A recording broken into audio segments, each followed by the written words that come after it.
सबको जय मसीह की।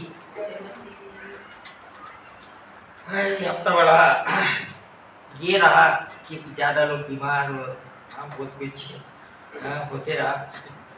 मैं भी बीमार हो गया, आज ये सारा भी बीमार है, तो सब ऐसा लग रहा है जैसे कुछ बीमारी का वायरल चल रहा है। कितने लोग ठीक नहीं आए? पवन ठीक है। और आज पाम संडे है। कितनों को मालूम क्या है पाम संडे? नहीं पता?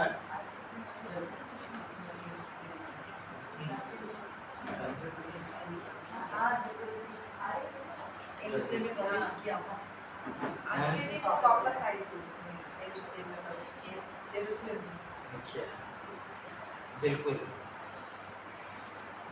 आज के दिन यीशु मसीह, क्या यीशु मसीह पहली बार यरूशलेम में आया? नहीं, है ना, बहुत बार आया। जब यीशु मसीह यरूशलेम में आया इसके पहले तो है ना पर्व में आया, मतलब कि त्यौहार में। और जितने भी जो पुराने नियम के जो त्यौहार है वो मनाया ही उसके लिए जाता था, लेकिन वो एक कहा जाता है ना कि एक वो परछाई थी यहूदी लोगों को दिखाने के लिए कि यीशु मसीह आने वाला है।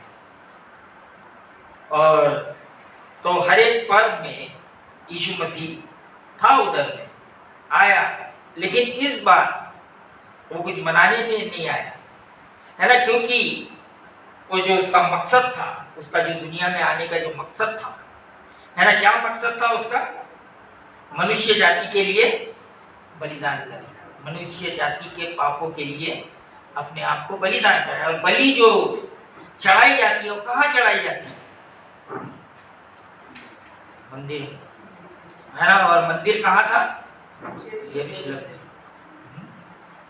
तो यीशु मसीह का प्रवेश करना वहां पर, यहाँ इसके अंदर में, यरूशलेम के अंदर में, ये बहुत बड़ा ये बताता है कि यीशु मसीह यहाँ पर आज हम पढ़ेंगे मत्ती उसका 21वां अध्याय और उसका 1 से 11 तक हम पढ़ेंगे।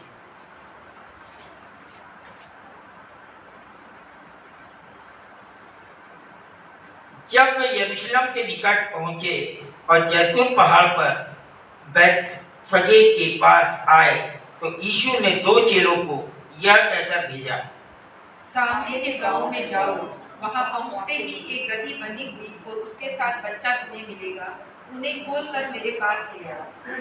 यदि तुमसे कोई कुछ कहे तो कहना कि प्रभु को इसका प्रयोजन है, तब वह तुरंत उन्हें भेज देगा। यह इसलिए हुआ कि जो वचन भविष्यवक्ता के द्वारा कहा गया था वह पूरा हुआ।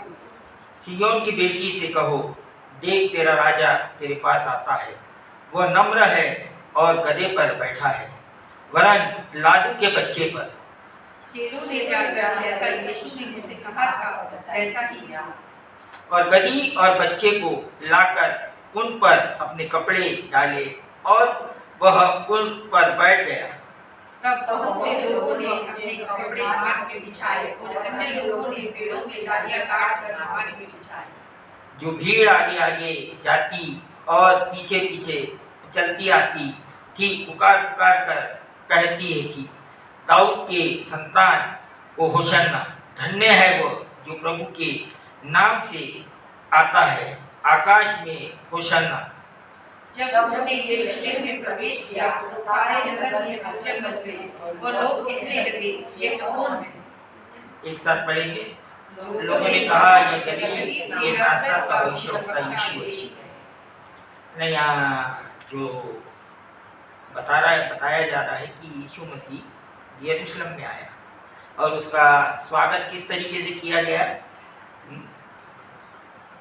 ना। इसके पहले किसी ने यीशु मसीह को राजा नहीं बोला, लेकिन अभी राजा बोल रहा है उसको, और उसको क्या हो रहा है, ये शहर में एक बड़े ही अलग तरीके से उसको देखा जा रहा है। और ये जो पूरी भीड़ है उसके पीछे चल रही है, और ये भीड़ उसको क्या मान रही है? राजा मान रही है, और उसके सामने में है ना सब कुछ कर रही है।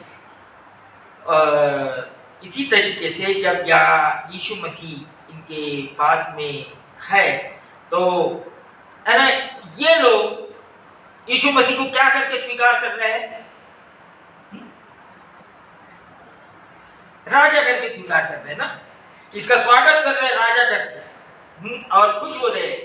और है ना ये जो होशाना शब्द है ये खुशी को बताता है। यहाँ यीशु मसीह का यरूशलेम के अंदर में प्रवेश करना, और यीशु मसीह को मालूम है कि मैं ये यहाँ पर क्यों प्रवेश कर रहा हूँ और मेरा कारण क्या है। क्योंकि यीशु मसीह ने है ना, हमने पिछले हफ्ते देखा कि यीशु मसीह है ना उसका जो जिस मकसद से वो इस दुनिया में आया था वो मकसद को जानता था, और उसको मालूम था कि मैंने क्या करना है। और हमने ये भी देखा था कि अगर कोई पूछेगा कि यीशु मसीह पूरी तरीके से तैयार था या पूरी इच्छा थी, हाँ, क्योंकि वो प्रभु को बोलता, प्रभु हो सकता था इसको हटा दे, हाँ, लेकिन मेरी इच्छा नहीं तेरी इच्छा पूरी।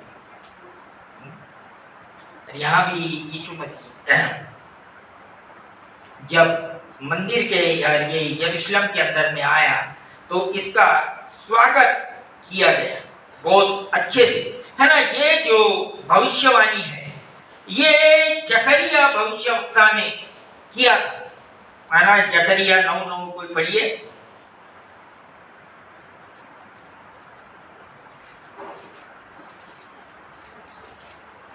हे सियोन बहुत ही मग्न हो, हे यरूशलेम जय जयकार कर, क्योंकि तेरा राजा तेरे पास आएगा। वह धर्मी और उद्धार पाया हुआ है, वह दीन है और गधे पर वरन गधी के बच्चे पर चढ़ा हुआ आएगा। है ना एक चीज है ना यहाँ सोचने वाली है और बहुत ही है ना उसके ऊपर ध्यान देने वाली है कि राजा आएगा, लेकिन कैसा आएगा? कैसे कैसे कैसे कैसे आएगा? तेरा राजा तेरे पास आएगा, वो धर्मी और उद्धार पाया हुआ है, और कैसा है वो?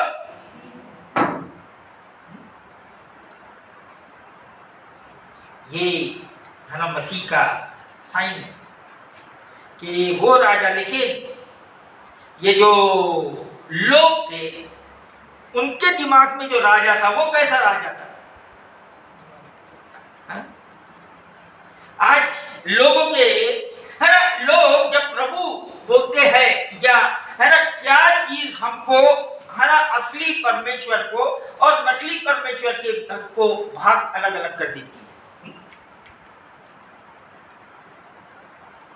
है ना। क्योंकि लोगों के दिमाग में परमेश्वर का मतलब फैंटम है, मालूम आपको? कोई अजीब सा आदमी आ जाएगा, हाँ, कुछ में भी चमत्कार कर देगा। आज आज आज यही बात है ना, हमारे लोगों के पूरे जहन में बहुत साफ तरीके से बैठी हुई है, इसीलिए इसको यीशु मसीह को राजा मानना इनका बहुत मुश्किल हो जाता है।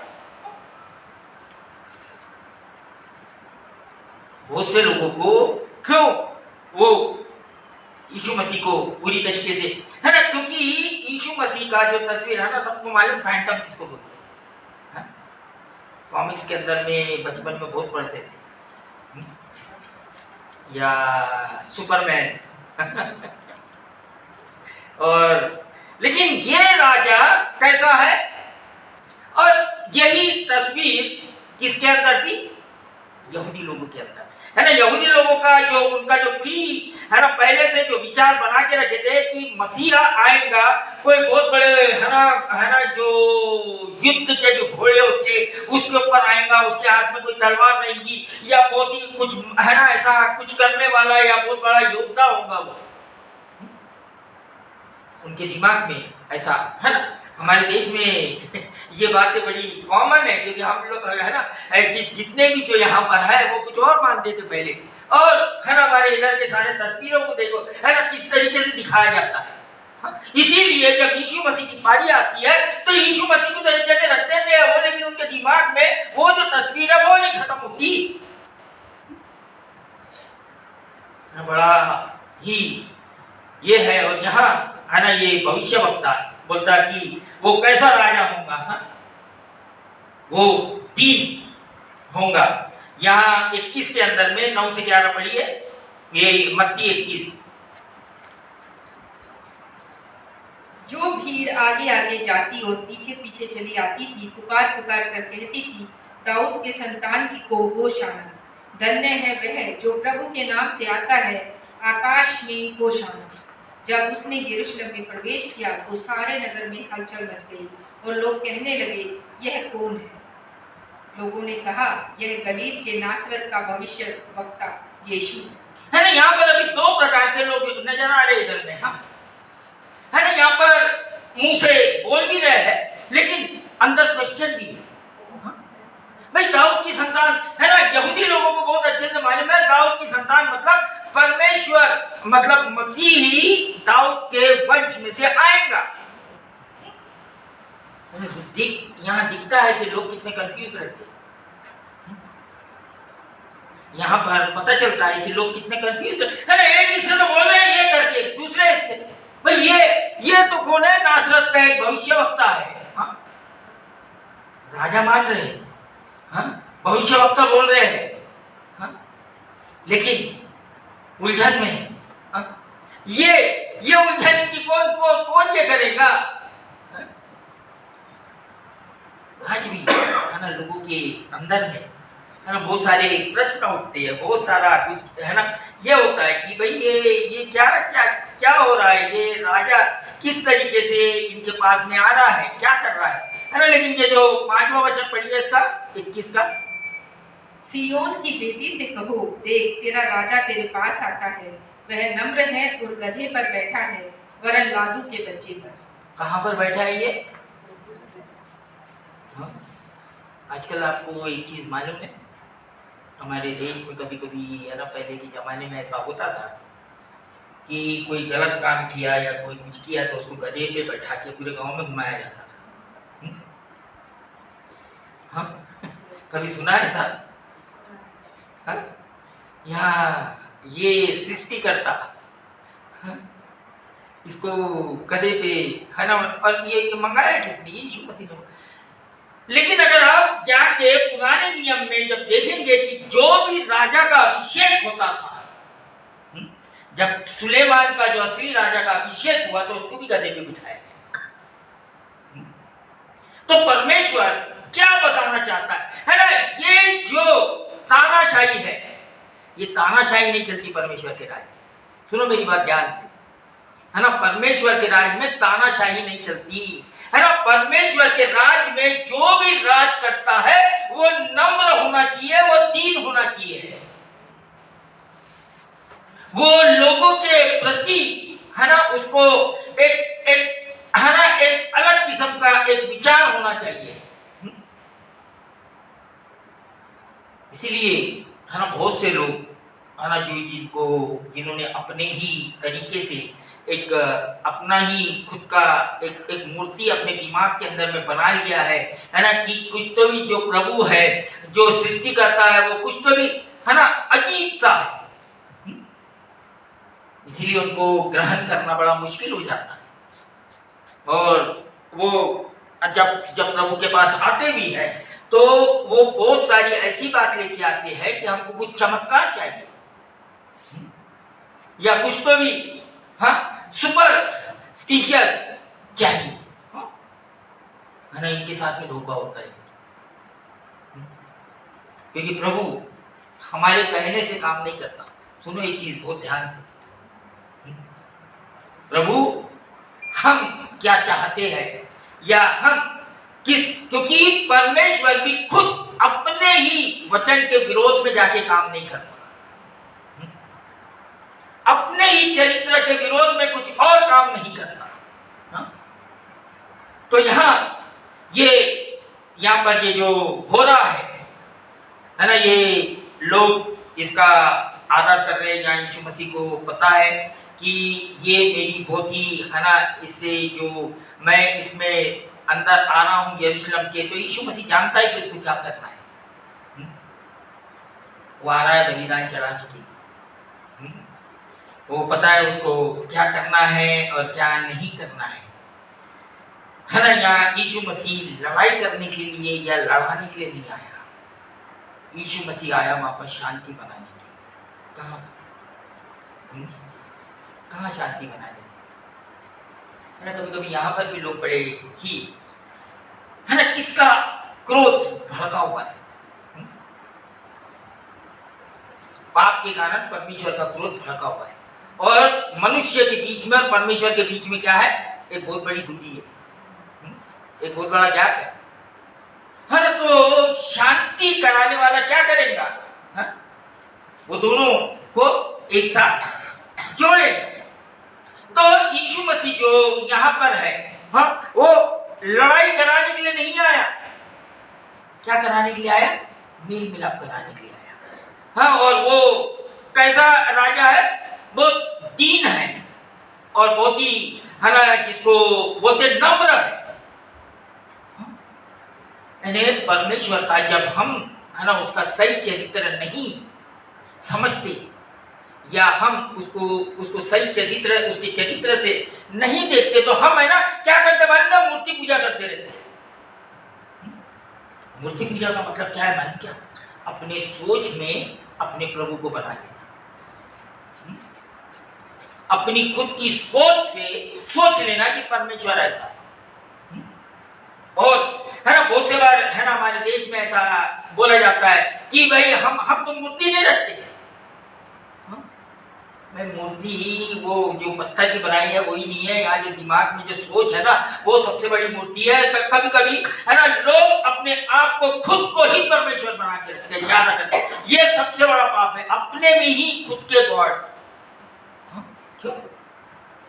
सारी चीज अपने तरीके से चलानी बनती है, सारी चीज उनके अनुसार चलना चाहिए, इसको बोलते हैं मूर्ति। लेकिन यहाँ पर यीशु मसीह का जो, यीशु मसीह जिस तरीके से था वो कैसा था? वो नम्र था, वो दीन था। हाँ? भाई कभी अपने आप को उस जगह में रखते देखो कि इनके ऊपर रोम राज कर रहा है। किसके ऊपर? इजरायली के ऊपर। और इजरायलियों की के अंदर में जो बातें चल रही है वो क्या चल रही है कि मसीह आएगा और हमको छुटकारा देगा। वो कौन से छुटकारे की बात कर रहे हैं? वो शारीरिक और वो जो गुलामी वाला छुटकारा है उसके बारे में सोच रहे हैं। वो ये नहीं सोच रहे कि भाई ये जो मसीह है, ये जो पाप है, ये जो असली जो जड़ है, उससे छुटकारा देने वाला है। वो तलवार से लड़ने के लिए नहीं आने वाला है, या वो किसी को घात करने नहीं आने वाला है, लेकिन वो क्या करने आने वाला है? वो खुद को बलि चढ़ाने आने वाला है। यहाँ पर है ना उसका जो ये हो रहा है वो किस तरीके से है ना, अगर इसको जाके देखेंगे कि मसीह का जो मेन काम था वो यशाया 53 निकालिए, यशाया 53।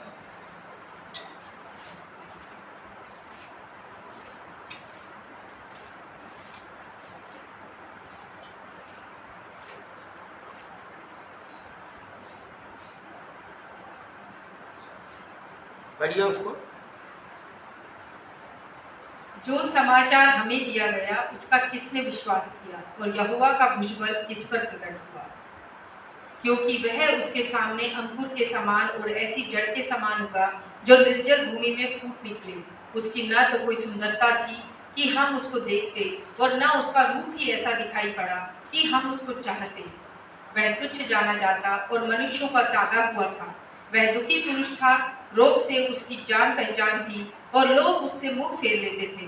वह तुच्छ जाना गया और हमने उसका मूल्य न जाना। निश्चय उसने हमारे रोगों को सह लिया और हमारे ही दुखों को उठा लिया, तो भी हमने उसे परमेश्वर का मारा कूटा और दुर्दशा में पड़ा हुआ समझा। परंतु वह हमारे ही अपराधों के कारण घायल किया गया, वह हमारे अधर्म के कामों के कारण कुचला गया। हमारी ही शांति के लिए उस पर ताड़ना पड़ी कि उसके कोड़े खाने से हम लोग चंगे हो जाएं। हम तो सब के सब भेड़ों के समान भटके हुए थे।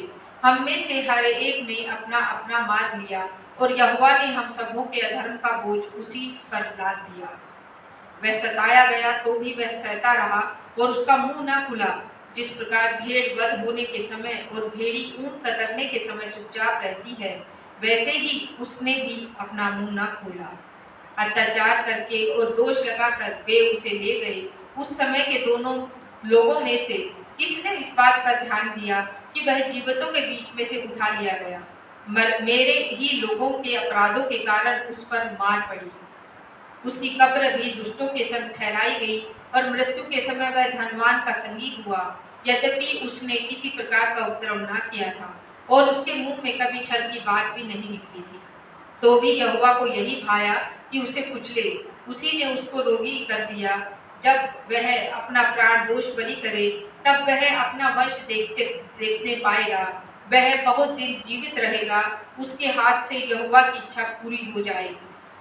वह अपने प्राणों का दुख उठाकर उसे देखेगा और तृप्त होगा। अपने ज्ञान के द्वारा मेरा धर्मी दास बहुतेरों को धर्मी ठहराएगा और उनके अधर्म के कामों का बोझ आप उठा लेगा। इस कारण मैं उसे महान लोगों के संग भाग दूंगा और वह सामर्थियों के संग लूट बांट लेगा, क्योंकि उसने अपना प्राण मृत्यु के लिए उड़ेल दिया। वह अपराधियों के संग गिना गया, तो भी उसने बहुतों के पाप का बोझ उठा लिया और अपराधियों के लिए विनती करता है। ये है असली है ना भविष्यवक्ता। ये यीशु मसीह के आने से है ना 700 साल पहले भविष्यवाणी कर रहा है। जकरिया जो है वो 500 साल पहले उसकी भविष्यवाणी कर रहा है ना। ये लोग है ना इतने पहले परमेश्वर इनको बता रहा है कि जो मसीह है वो कैसा है और कैसा क्या करेगा वो। तो मैं हमेशा एक चीज सोचता कि भाई यहूदी लोगों को ये सब चीज मालूम थी, लेकिन क्यों नहीं पहचाना। आज भी है ना बहुत सारी चीज लोगों को मालूम होती है, लेकिन गलती क्या होती है, अपने मन से अपने तरीके से सोचते होते हैं। बड़े बड़े यहाँ पर ये जो फरीसी लोग, बड़े बड़े पंडित और ज्ञानी, ये धोखा खा गए। क्यों? यहाँ पर बहुत है ना, यहाँ पर बहुत अच्छे से बताया गया है ये यशाया में 5 में और 6 में, परंतु वो हमारे ही अपराधों के कारण घायल किया गया, वो हमारे अधर्म के कामों के कारण कुचला गया, हमारी ही शांति के लिए उस पर ताड़ना पड़ी कि उसके कोड़े खाने से हम चंगे हो जाए। यहाँ पर जो भी चीज अगर हमको चाहिए है ना, यहाँ पर किसके लिए यीशु मसीह कर रहा है? आज भी वो किसके लिए सब कुछ कर रहा है ना। कभी कभी लोग है ना डिसएडवांटेज गलत तरीके से है ना प्रभु का फायदा उठाने है ना। जो परमेश्वर बोलता है करने के लिए वो नहीं करते हैं, लेकिन चाहते हैं कि वो कुछ कर दे। ये मैं बाहर के लोगों की बात नहीं कर रहा, मैं चर्च के लोगों की बात कर रहा हूँ है ना। बाहर के लोगों की तो बात छोड़ दो, उनको कुछ नहीं मालूम और वो कभी ये बात को मानेंगे भी नहीं अगर वो चुने हुए नहीं है। लेकिन जो लोग अंदर में आ जाते हैं और अगर उनके समझ में नहीं आता है कि यीशु मसीह ने जो कुछ भी किया, उसको सूली पे चढ़ाया गया, ये जो यहाँ पर जितना कुछ भी हो रहा है वो किसके लिए कर रहा है? मनुष्य जाति के, ताकि क्या हो जाए, हम छुटकारा पाए। या यीशु मसीह या यरूशलेम के अंदर में आ रहा है काय के लिए? हमको छुटकारा देने के लिए, और पापों से हम क्या हो जाए, पूरी तरीके से छूट जाए और परमेश्वर के राज में प्रवेश कर जाए।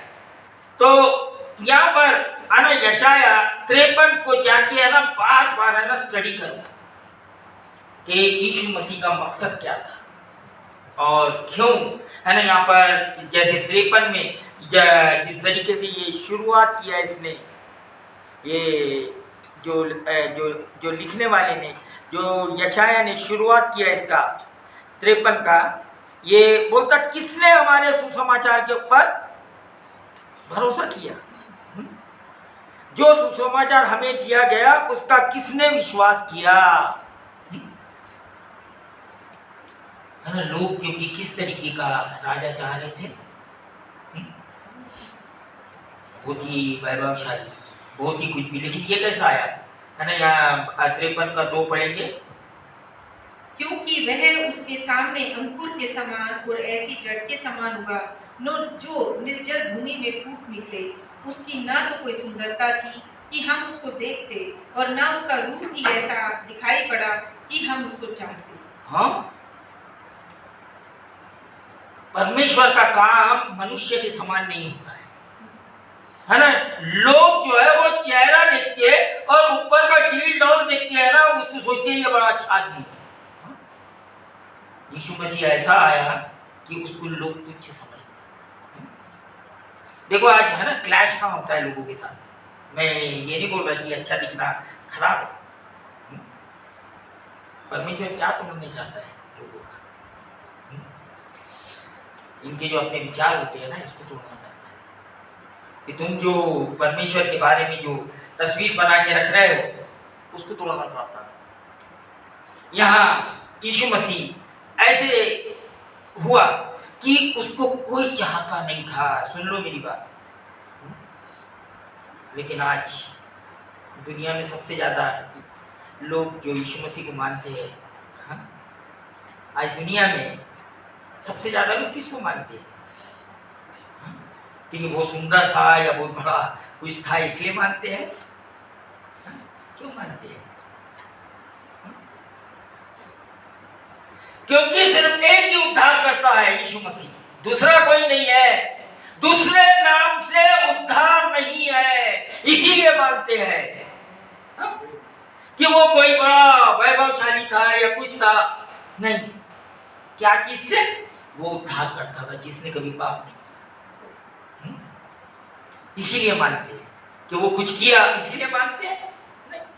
है ना, हम भी कि हमारे कुछ करेंगे तब हम मानेंगे। है ना, बहुत से लोग इस तरीके के ना परमेश्वर के सामने शर्त रखते, उसको बोलते हैं लेन देन, बिजनेस।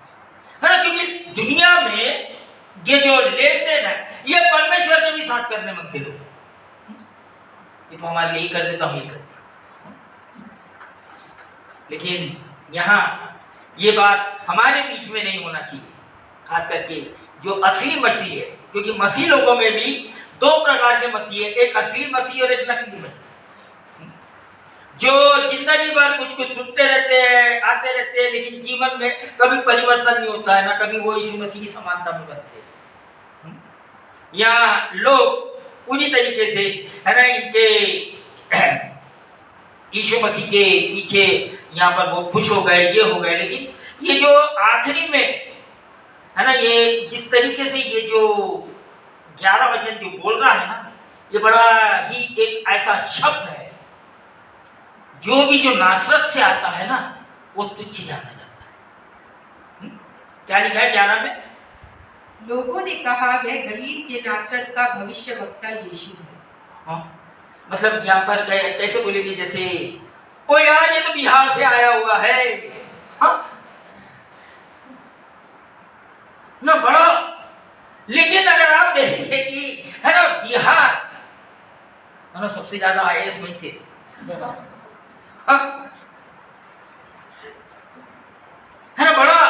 अभी मैं जब गया नेपाल तो मैं पटना में उतरा, है ना। पटना से जाने के टाइम में बहुत बहुत बहुत बहुत मुश्किल हुआ, क्योंकि वहाँ से रक्सोल से वहाँ ना, है ना, रास्ते को कोई इतने अच्छे नहीं है। ठीक है, गाड़ी चलने लायक है, लेकिन इतने अच्छे नहीं है ना। बाकी के जगह में आजकल हिंदुस्तान में बहुत अच्छे रास्ते बने, है ना। और जब वापसी में हुआ तो यूपी से हुआ, लखनऊ के रोड से, है ना, तो एकदम फर्क पता चल रहा था कि क्या है हाल।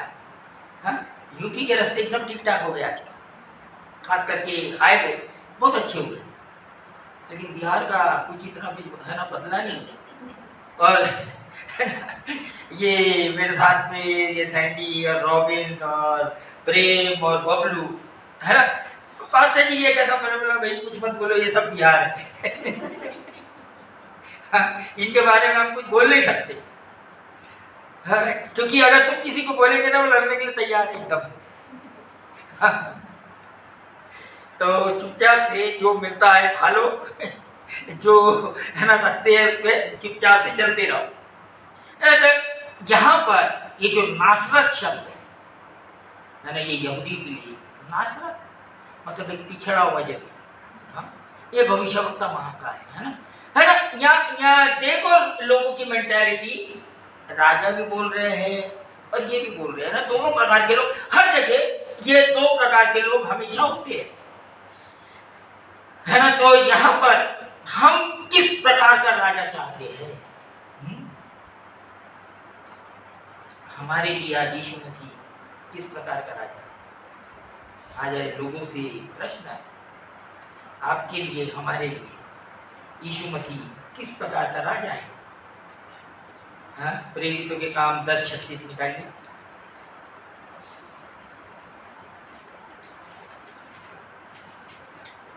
पढ़िए कोई इसको।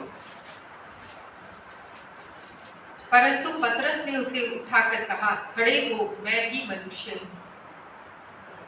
और उसके साथ बातचीत करता हुआ भीतर गया और बहुत से लोगों को इकट्ठे देखकर उसने कहा, तुम जानते हो कि अन्य जाति की संगति करना या उसके यहाँ जाना। कौन सा पढ़ रहे हैं? 36। जो वचन उसने इस्राएलियों के पास भेजा, जब उसने यीशु मसीह के द्वारा जो सबका प्रभु है शांति का सुसमाचार सुनाया। हाँ, बस क्या है यीशु मसीह? हाँ? क्या है? यहाँ पर एक ब्रैकेट में बहुत दिया हुआ है, जो सबका प्रभु है। हाँ? सबका प्रभु है मतलब वो सबका राजा है, अगर तुम मानो या नहीं मानो। अभी जैसे बहुत से लोग हमारे मोदी साहब को गाली देते रहते हैं, कुछ बोलते रहते हैं, लेकिन मैं तुम मानो या नहीं मानो, हमारा प्राइम मिनिस्टर है। हाँ? ये प्रॉब्लम ये नहीं है कि तुम मानते या नहीं मानते, लेकिन है वो परमेश्वर ने उसको राजा करके ठहराया है ना। यहाँ पर यही बात, ये मतलब जो वचन उसने इजराइलियों के पास भेजा, जब उसने यीशु मसीह के द्वारा जो सबका प्रभु है शांति का सुसमाचार सुनाया। क्या क्या कराने आया था यीशु मसीह? शांति का सुसमाचार सुनाने। कौन से शांति का? हाँ? हमारे बीच में और परमेश्वर के बीच में जो गड़बड़ी थी उसको ठीक करने के लिए, है ना, उसका मेल मिलाप करने के लिए वो आया। और उसने, है ना, पहला दूसरा कुरिन्थियों निकालिए उसका, क्यों ऐसा किया? दूसरा कुरिन्थियों 5 उसका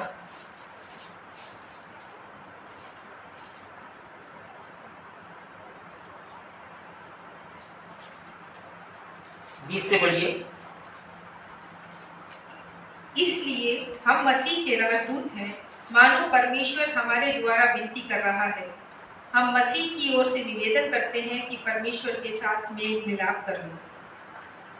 21 जो पाप से अज्ञात था उसी को उसने हमारे लिए पाप ठहराया कि हम उसमें होकर परमेश्वर की धार्मिकता बन जाएं। बस हाँ, यहाँ दिया हुआ है अब कारण। इसीलिए हम मसीह के राजदूत हैं, मानो परमेश्वर हमारे द्वारा विनती कर रहा है। हम मसीह की ओर से निवेदन करते हैं कि परमेश्वर के साथ क्या कर लो? हम किसके द्वारा परमेश्वर के साथ मेल मिलाप होता है ना? यीशु मसीह ने वो जो ब्रिज था टूटा हुआ उसको जोड़ दिया, है ना। बीच में जो गड़बड़ी थी उसको खत्म कर दिया। और कैसे खत्म कर दिया?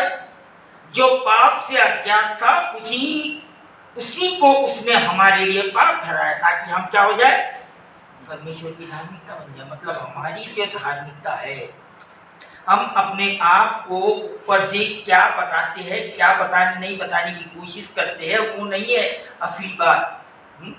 जब यीशु मसीह के द्वारा हम हमारे पाप हम मानते हैं तो यीशु मसीह के द्वारा है ना वो धार्मिकता हमारे में आती है, हमारी धार्मिकता नहीं है ना। लोग ये जो है ना, कई लोग है ना नैतिकता को धार्मिकता समझते हैं। नहीं नहीं नहीं, नैतिकता है ना, हमसे भी अच्छे अच्छे बहुत नैतिक लोग पड़े हैं दुनिया के अंदर, है ना। परमेश्वर आज हमको नैतिक बनने के लिए नहीं बोल रहा है, हाँ, या अच्छा बनने के लिए नहीं बोल रहा है। आज परमेश्वर आपको बोल रहा है यीशु मसीह की समानता में बनो, क्योंकि आज खास करके हमारे देश के अंदर में है ना खुद के नैतिकता के बारे में, खुद के कैरेक्टर के बारे में लेके सोचते हैं कि हम बहुत अच्छे लोग हैं। अगर ऐसा देखा जाए तो ये फरीसी लोगों से अच्छे लोग कोई भी नहीं, और आज भी नहीं, हर प्रकार से। लेकिन ये रिजेक्ट कर दिएगा परमेश्वर की तरफ से, क्योंकि परमेश्वर नहीं चाहता अच्छे लोग, नैतिक लोग। हाँ, परमेश्वर चाहता है कौन? यीशु मसीह के समानता है ना। परमेश्वर ने यीशु मसीह के द्वारा ऐसा काम किया कि वो चाहने लग गया कि सब लोग उसके समान, उसकी समानता में बनते जाए, है ना। इसीलिए ज्यादा करके लोगों को क्या धोखा होता है ना, जब उनकी नैतिकता खुद की, उनका एक खुद अपने खुद के विचार सोचने लगते हैं कि ये हमको क्या करेंगे, स्वर्ग तक पहुंचा देंगे। ये सबसे बड़ा धोखा है, ये सबसे बड़ा धोखा है। हमारे विचार, हमारी नैतिकता हमको है ना बिना यीशु मसीह के कोई भी स्वर्ग में नहीं जा सकता, गारंटी है। यूहन्ना 14 अध्याय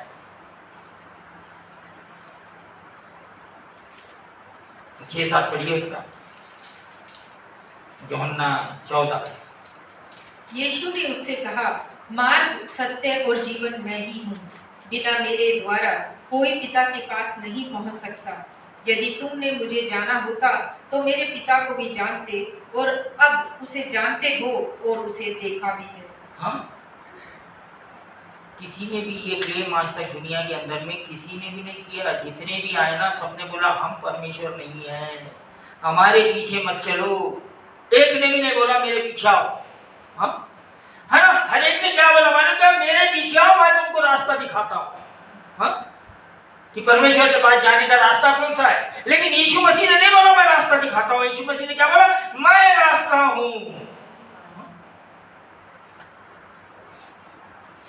और खास करके ये है ना, मार्ग, सत्य और जीवन मैं हूं, बिना मेरे द्वारा कोई पिता के पास पहुंच नहीं सकता।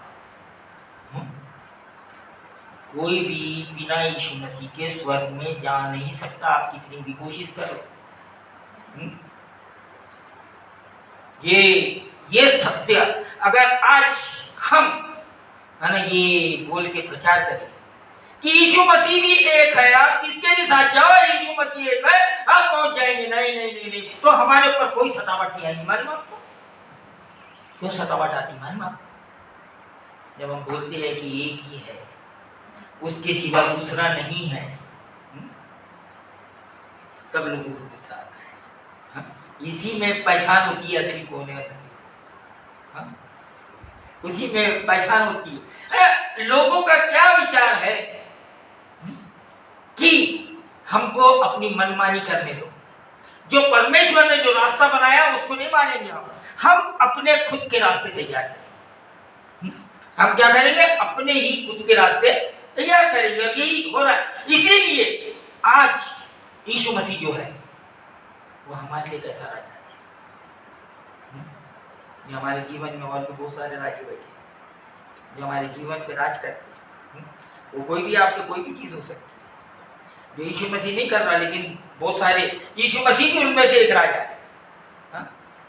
बहुत सारे राजा राज कर रहे हैं, उनमें से यीशु मसीह भी एक है। आज लोगों का जिसको बोलते ना कि बहुत सारे अजीब किस्म के विचार है, यही विचार है उनका, एक राजा नहीं।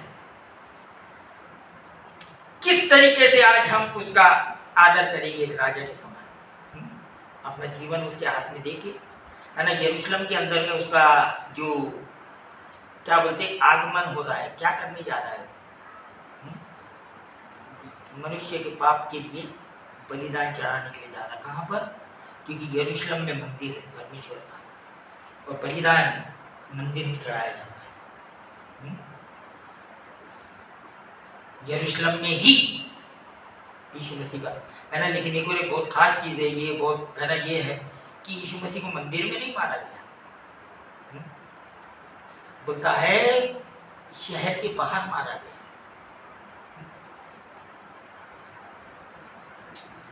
क्यों? क्योंकि बाकी के बलिदान सरीके यीशु मसीह का बलिदान नहीं हो सकता था। ये तो उनके रिचुअल्स थे ना, ये सारा जो बलिदान का सिस्टम था परमेश्वर ने छाया में दिया था, ये सारे रिचुअल्स थे। और यही क्या बन गए उनके आज भी लोगों के जो रिचुअल्स है ना, जो धर्म के काम है, वही उनकी आत्मिकता खोजते हो। लेकिन परमेश्वर ने ऐसा नहीं किया, उसको कहा बाहर में। आज भी है ना मसीह लोग खास कर है ना, ये जो धर्म का आत्मा अंदर काम करता है, ये बड़ा खतरनाक है। ये अपने आप से अपने परमेश्वर को तैयार बना करता है अपने अंदर, वचन के अनुसार नहीं। और यीशु मसीह आज, इसीलिए आज हमारे पास में सवाल है कि किस तरीके से हम इस राजा का आदर करते हैं, यीशु मसीह का। किस प्रकार का ये हमारा राजा है। आज अपने आप से प्रश्न करो, और आज अपने जीवन में है ना यीशु मसीह को है ना उसका अपने जीवन में स्वागत करो, है ना, क्योंकि उसने हमारे लिए सब कुछ किया, उसी के द्वारा हमने उद्धार पाया।